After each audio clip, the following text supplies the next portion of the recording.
And we are back in its traditional April slot, the first time since 2019. Over the next 2 days, we'll be holding a number of press conferences with our star athletes who will be taking part in the incredible set of elite races on Sunday morning. Getting us underway is our British men's press conference, for which I'm delighted to be joined on stage by the new European 10-mile record holder, Emile Caresse, a man who doesn't seem to age, two-time Olympian Chris Thompson, and a runner that needs little introduction, probably the best British runner of all time, four-time Olympic champion, 6 times world champion, also the British marathon record holder, Sir Mo Farah, and we're delighted to have them on stage. We have the media in the room as well as those online. The media in the room, those looking to ask questions to our 3 up on stage, please raise your hands, give your name, give your organization, and then obviously your question. For those online, please submit your questions to the online chat, and Ryan will be asking those questions after those in the room get their chance. For the media online, if we could ask them to please keep their microphones turned on mute for the whole time of the press conference. Thank you very much. So first, a chance to ask our athletes how their preparation has gone. I'll start with Emile. A fantastic 2022. Your 2023 has started in fantastic fashion as well. How have your final preparations gone ready for Sunday's GCS London Marathon? Yeah, everything's gone well. I've managed to do all the training that I planned. So when that happens, I think you can't ask for any more than that. Every session's gone well, so I'm really looking forward to the weekend. And Chris, how are the legs feeling ready for Sunday? Yeah, that's refreshing to hear a young person be so positive. It's a bit harder at my age to be 100% like that. But yeah, I think it's been a decent build up. As I was saying to Emile on driving from the photos, it's hard to have anyone build up the same. It seems like a different journey every time. This is my 8th marathon, and I'm just intrigued to see what happens. I'm hoping this will set me up for the year. I don't know if I've nailed every session like this chap has, but as I've learned from marathons, that doesn't, for me personally, doesn't mean everything. So I'm just excited to be here and be in the middle of these two, and hopefully give it a bash and see if I can mix it up. And for yourself, Mo, obviously, cast your mind back to October. You got within a few sessions, didn't you, of towing the line, and obviously injury put you out of that race. How was your recovery, your time off, and how's preparation gone for Sunday? Yeah, no, last year I was definitely gutted. I was in decent shape and just got injured just a week before the London Marathon. But that's athletics, it happens. But this year I'm back and I'm healthy, which is the key thing for me. I've been out in Ethiopia and training's gone well. So hopefully we'll see what we can do. So we're delighted to have you 3 towing the line on Sunday. We've got some fantastic press in the room. So we're opening the questions out to the floor. We've got Ruby and Jake out on the floor with microphones. So who would ask the first of our questions to our top 3 on the table? Don't be shy. Microphone to John. Hi there, Jonathan Gold here from Let'sRun.com. Question for Mo.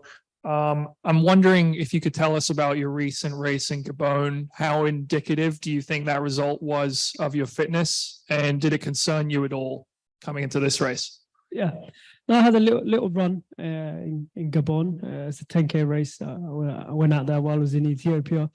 And that race was just kind of test myself and see, what I can do. But climate was really hot there. And always the key was, to prepare for the London Marathon. Had a lot of miles in my leg. But at the same time, it's just, that race was kind of didn't go as well as I wanted. But you got to go and move on and get ready for the next one. And now I'm healthy and hopefully be ready on Sunday to see what we can do. It doesn't worry you at all? Not at all. Not at all. I think you got to look at the not just one race, but you got to look through your training consistency. And for me, the biggest thing is being able to do the training for so many weeks, which my body's allowing me, which is the main thing. And I've done some decent training over the last couple of months, so I'm happy in terms of where I am in my training. And I guess hopefully just now, ease down this week and then just go into it. Thank you, Mo. Sean? Sean Ingle, Guardian. Question for Mo first, and a question for all of you. Mo, how close have your workouts been with Bashir, given his run last week, 2:03? And if so, does that give you confidence for Sunday?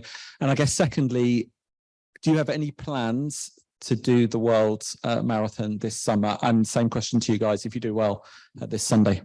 Yeah. First of all, I want to definitely congratulate my teammate Bashir Abdi, who won Rotterdam comfortably, 2:03, and looked like he could have gone run a lot faster. And I was very proud of him to see, what he could do, because as a kid, I remember him, first of all, training with him, and over the years, he's always kind of kept pushing and kept learning from me, and to see someone achieve that, I have to be very proud. And in terms of myself, I'm definitely confident that seeing him, what he could do and what I could do now, it does definitely inspire me and give me a massive confidence. And not just him, but also Abdi Nagay, who finished third in 2:05. So we're in the same group. And to go back to your question, is in terms of sessions, we were pretty close, neck and neck at times. I wasn't always the one pushing, but I was there about, and that's definitely given me a big confidence. But the key thing is, just focus in your own thing or see what you can do. But seeing that definitely give me a massive boost and a confidence. Yeah, and then going back to your second question, sorry. The World Championship, I'm not thinking anything other than this race. I have got a plan to do a couple of more races after that. But get London out of the way and finger.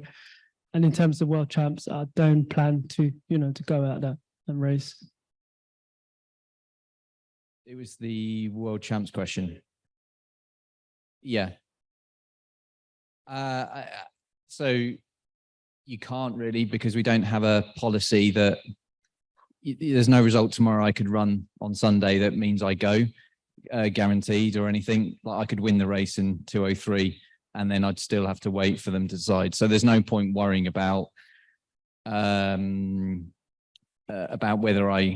about trying to go, because there's no clear sign that any one of us will get a selection regardless of our result.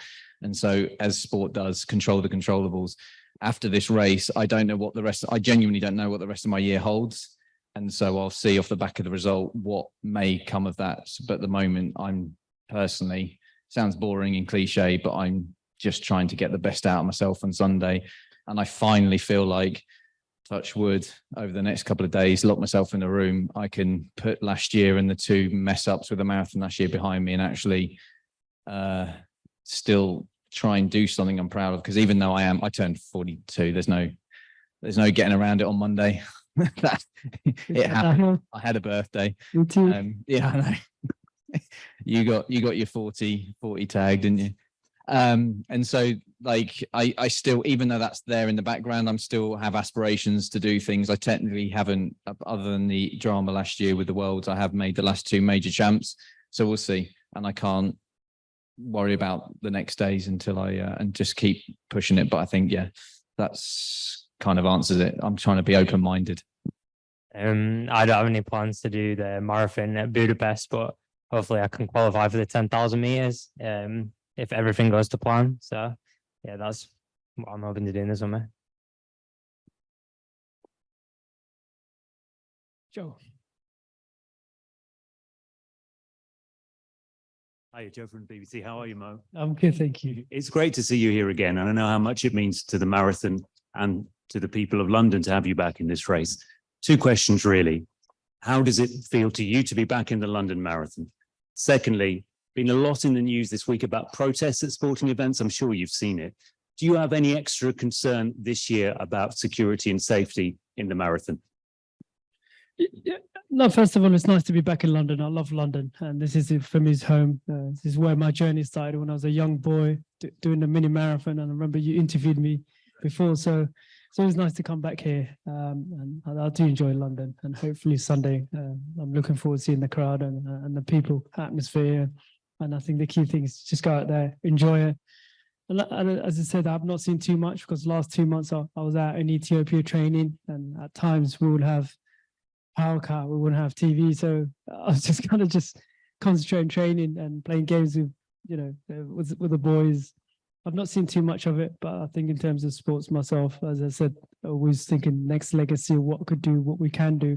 And I think it's nice to see Emmanuel, joining us and seeing what he could do, that 10 mile, and seeing how the attitude of, athletes are changing, and seeing the work ethic that goes into it. And I think self-belief as well is a big thing. So it's just nice to see as I said, from an athlete who's been there and gone through the ranks, or, trained out in Ethiopia, Kenya, and then see what he's doing out there, basing himself in Kenya and try and learn from the best is a great attitude. But in terms of the race, Mo, you'll trust the organisers, I guess, to make sure that everything goes smoothly, because I mean, it always has in the past. So no, for sure. I think London Marathon has always done a great job. You look over the years and what they've done, and I think they will continue to do a great job. And I guess we just have to leave it to them. But I'm sure they will do everything that they can. And for me, it's just been excited to be back in London. So it was always great. There's no better city than London.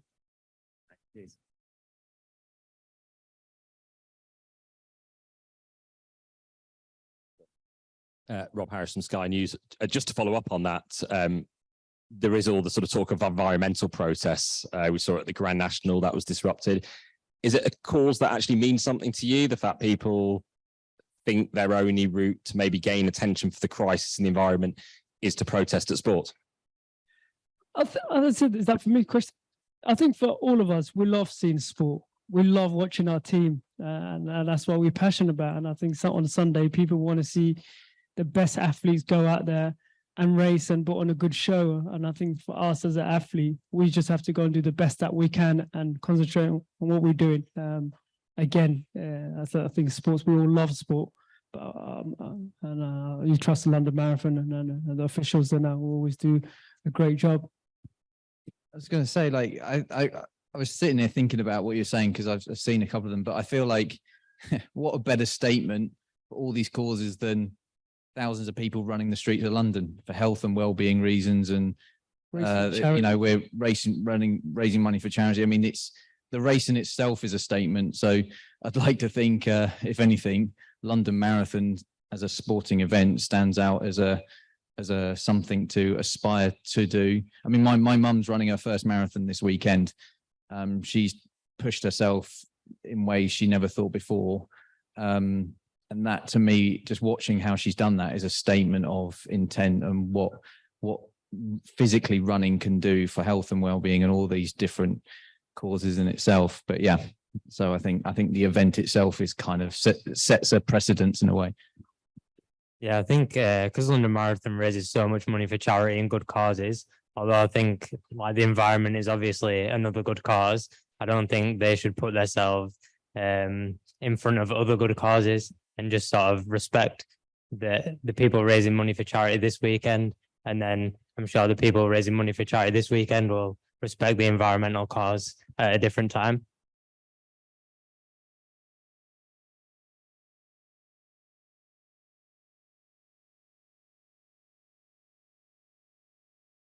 Hi, Tom Desborough from The Times. A question for Emil, as it's your debut for over the distance going into Sunday. I was just wondering if the thinking is to just sort of learn the distance, sort of take in the day, or are you going in with sort of more of a race target, a time target in mind? I think it's a little bit of both. Obviously, like any race, I want to perform the best and try and achieve a target, but I think the primary objective is to learn the race and have a good experience. And then hopefully I can take that to future races where I can be more competitive with the top guys. And so this is just a platform for that, I think. And just sort of follow-up question as well. You said you want to focus more on the 10,000 for the Worlds. Would that be the thinking going into Paris next year, or if the Sunday's race goes well, would you look to maybe go for the marathon for the Olympic Games, or would you rather stick down with a shorter distance on the track? I definitely think the marathon is where my future lies, and hopefully if everything goes well, I can try and be competitive in Paris in the marathon. I don't see my future on the track, but I feel like it's a valuable like stepping stone that you need to go through to be competitive in the marathon. So that's why I'm going to be focusing on the track this summer. And I'll always be doing shorter distances regardless, even though I consider myself a marathon runner. Emil, how much confidence did Valencia last year, obviously the 10-kilometer equal British record, and obviously the half marathon 60-30. How much confidence did that give you into your preparation into London? I think they did give me some confidence that things were moving in the right direction, but I trained really hard, and I think all my training gives me the most confidence. I see where my times are at and how that compares with like what the top guys are doing. And as long as I'm moving closer to that each month, then I'm not too concerned about any particular one race. So yeah, I'll just be looking to better myself in all the distances and stuff like that, and keep working hard in training, and hopefully, yeah, that'll just lead me to better results. And have you got half an hour on the Bradford Grammar School marathon record? Yeah, it'd definitely be a nice thing to do. But yeah, Richard, a great runner, and yeah, all of his times are not easy to beat. I've had some difficulty in doing that, but yeah, we'll see if that comes. But it's not something I'm too focused on. Yeah, we were joking off earlier because you obviously took his 10-mile record recently. I told you was. But he claims he's got a lot of the 12 and 30-mile records that can't be beaten now. So yeah. I remember we have a few courses at school, and yeah, Richard and the Brownlees and a few of the guys had really quick times that I wasn't able to beat. But if I can beat the marathon one, I'd value that a little bit more. But yeah, we'll just see what happens. Brilliant. Any other questions on the floor? Jonathan again? Yeah, another question from Mo. You said earlier this year that this is likely going to be your last year. And when a lot of athletes get towards the end of their career, they feel a different range of emotions. What emotions have you been feeling as you train and you get near the end of your career? Yeah, it's definitely been quite emotional the last couple of years. And as an athlete, you always want to go out there and do the best that you can. The last 2 years, my body hasn't been allowing me to do what I needed to do in training, and that's the hardest thing. And I think even myself, I take it for granted. When you're an athlete and you get to the top, and when you get to the top, you don't change your routine. You just go race after race, training each year. And for me, for many years, like 8 or 10 years, you take it for granted because you just think you just keep. It's almost like reprogram, and you just keep going and keep going. But now, as you get older, that totally changes because your body, you can't do what you did or a couple of years ago when you get injured. And for me, that's been most frustrating because it's just like, well, nothing's changed. I've just been doing, but you can't do it because it happens. And last 2 years, it's definitely been tough. And again, as I said, even London last year, just week and a half out, getting injured was hard because I see my teammate, I see the guy I was training with and going well, and him finishing third, and you watching on telly going, but that's athletics. And I think the key thing is for me is that as long as I stay injury free and be free and can do the work, then I will continue as you said. But my body's not allowing me, and I think, as I said, Sunday it was probably be my last marathon in terms of just being realistic and seeing it. It will be my last marathon. It won't be my last race, but in terms of marathon, I think London Marathon will be my last. And I started the mini marathon here, so for me, it'd be quite emotional because I remember 14 years old. I was here watching, great athletes going, they're running on Sunday, and you taking part in the mini marathon. So, and the support, the people when they come out in London, I think that will get to me. But I try not to think about it and just try and run. And after the race, maybe there might be a bit of tears and a bit emotional. So you wouldn't run a full marathon then? That is it. I don't know if my body can do it. As I said, week in, week out. Finish this one, yeah. I'm gonna finish this one. I have to finish. There's no question of a doubt. But yeah, get this one out of the way, and then this is it. Okay, you got me there. I was like, what did I say? Let's assume we're gonna finish it. We have to do. So it's a good question. Whilst Emil sat there, in terms of longevity, you two have stayed, at the peak of international performances. You're now Masters athletes, battling out for the Masters Championships at the weekend as well. What's your advice to Emil, and what's kept you coming back? You talk about the training, Mo. You talk about still putting the hard work in. How have you adapted things over the last few years?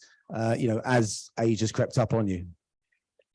Yeah, now age does catch up with you and your bodies as well. If I were to give any advice to many, is be able to just, keep working hard, keep believing yourself, and you're still young. You got a future ahead of you, so don't be afraid. He's already putting himself out there to be with the best guys in Kenya. So just keep doing that and keep believing yourself, and just keep enjoying it.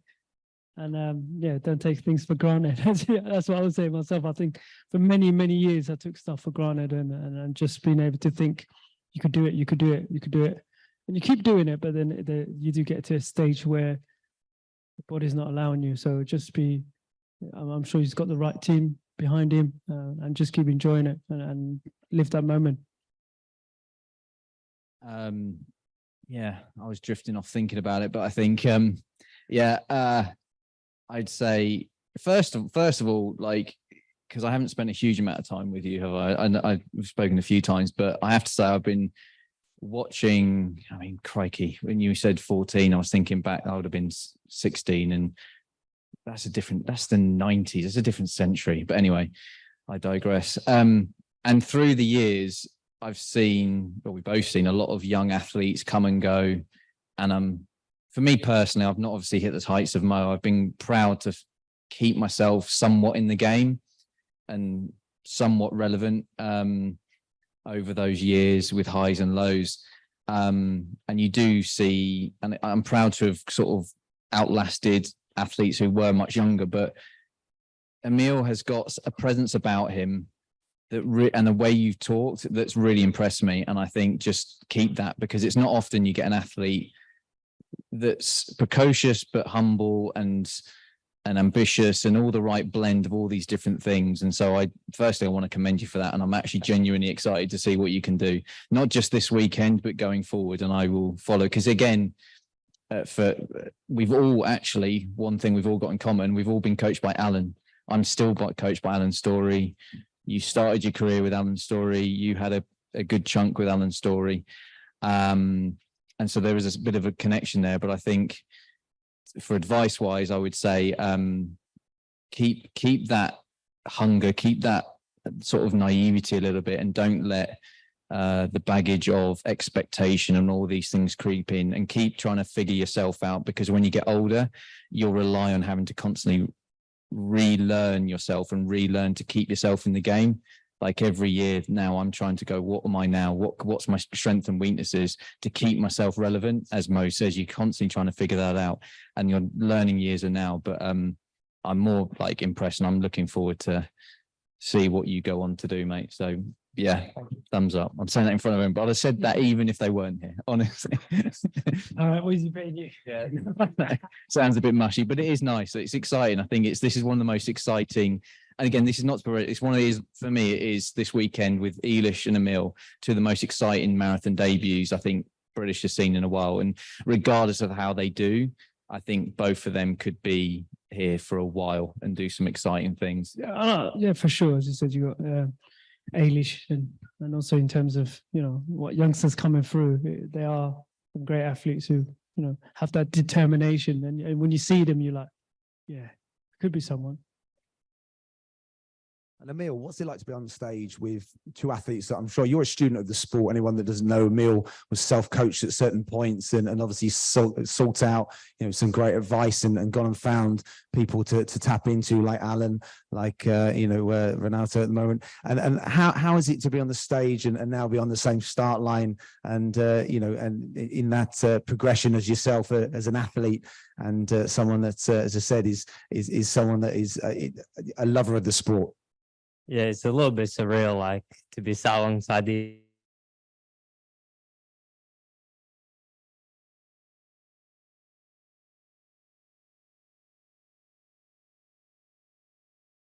more difficult thing, like doing the social media or doing stuff like press conference. I think just taking all of that on board, it's a big like learning curve, and yeah, it's great to be. It's a great position to be in because yeah, if I'm sat next to these two guys, I'm doing something right. Yeah, no, for sure. Any more questions from the floor? Ewan? Hi, Ewan Cromley from Athletics Weekly. It's a question for Mo and Chris, just carrying on the theme of advice to Emil, obviously, who hasn't sampled the full marathon yet. What was the biggest challenge around the distance that you two discovered when you first stepped up, and what would be the sort of the biggest piece of advice to anyone sort of taking on the distance for the first time? Yeah. Your debut was 14, wasn't it? 14, So we yeah. both did our debut together. Yeah. Yeah. So my debut was back in 2014. And I think the hardest thing is, when you see athletes who, gone to the marathon and what they run, and they're like, so-and-so has run this, so-and-so has run this. And sometimes you go, okay, if he runs this time, I can run it. And I think that was the hardest thing, because first marathon, you should be able to go, okay, I'm in great shape. I'm good to go. I'm confident in myself. Just go out there and run your own race and just see how you feel and get through it. Don't put pressure on yourself where you go, I'm going to go and run this time. Because when you put your pressure on, there's a lot of pressure and you get to tense. So just run free, go out there. And as you see, most marathons often, it's not always your best one straight away. It will be personal best. But later on, then you can look back and go, felt great at 30K. Or felt bad at 30K, and you can learn from it and change your training from there. But first one, go out there, enjoy it, and set a personal best. Will. Yeah, it's an interesting one, that, because I think that the way shoe tech has changed things, it's changed things to such an extent that when I think back to my debut in 2014, I ran 2:11. And it's still to this day the most emotional. I probably shut your ears because it doesn't. It's the most painful, horrible, excruciating. Like I went to a place I've never been to before. That last 2-3 miles, all I could see was Ryan Buck's backside, and I was just trying to stay as close to him as possible, and I was.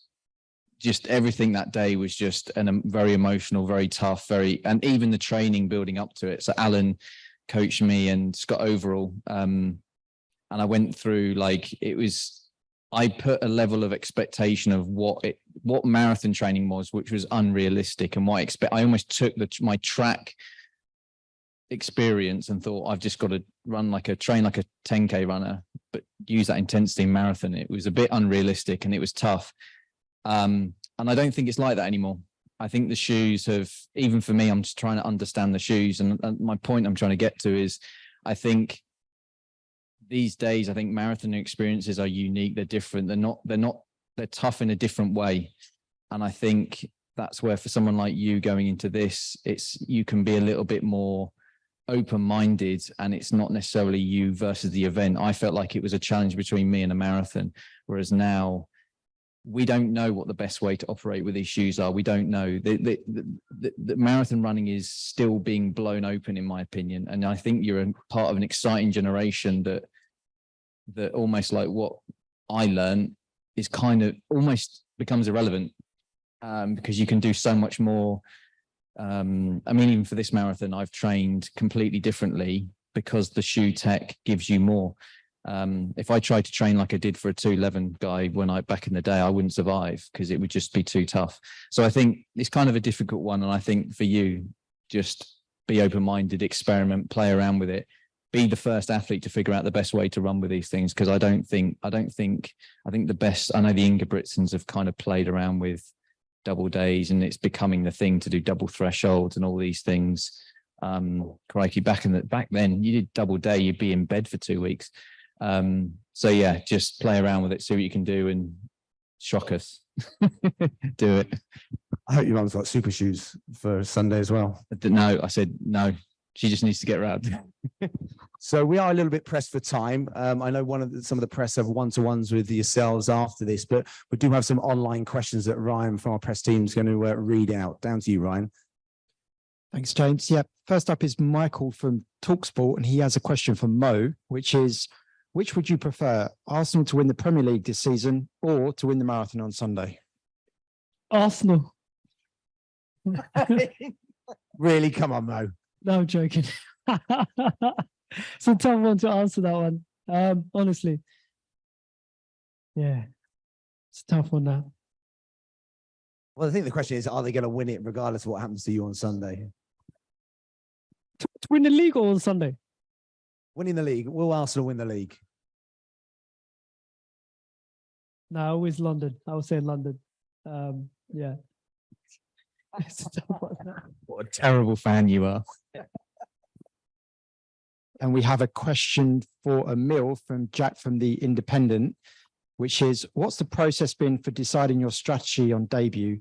Will you be conservative with the potential to go again in the autumn and winter? Is there a second marathon planned for later in the year, perhaps Valencia? Yeah, I think in the plan at the moment is doing Valencia in December.